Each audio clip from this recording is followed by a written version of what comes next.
ভোর 6টায় ঘুম থেকে উঠে যখন জানলাটা খুলি তখন দেখি আকাশের মুখ ভার। স্বভাবতই, কারণ বর্ষাকাল চলছে, আগের দিন হয়েছিল খুবই বৃষ্টি।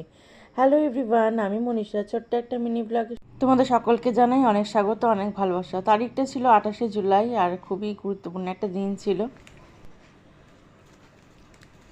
Happy birthday. এবার আশা করি বুঝতে পেরেছো গুরুত্বপূর্ণ দিনটা কি ছিল। বড়মশাইয়ের জন্মদিন, সেই জন্য সকালবেলায় উঠে সকালে মেয়ে টিফিন করে তারপরে সকালবেলায় ব্রেকফাস্ট তৈরি করছিলাম। হ্যাপি বার্থডে,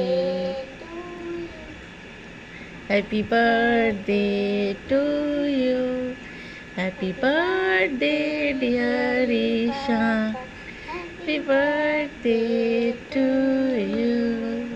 একটা ছোট্ট কেক এনেছিলাম রাত 12টায় কাটবো বলে, কিন্তু সেটা আর হয়নি। তাই পরের দিন স্কুল যাওয়ার আগে মেয়ে আর বাবা মিলে দুজনে মিলে কেকটা কাটলো। আর ছিল একটা বড় সারপ্রাইজ লাঞ্চে, সেটা জানার জন্য পরবর্তী ভিডিওটা অবশ্যই চোখ দেখো মিস না করে। আর তারপরে ব্রেকফাস্টে ছিল লুচি, সাদা আলু তরকারি, যেটা ছিল খুবই পছন্দের বড়মশাই।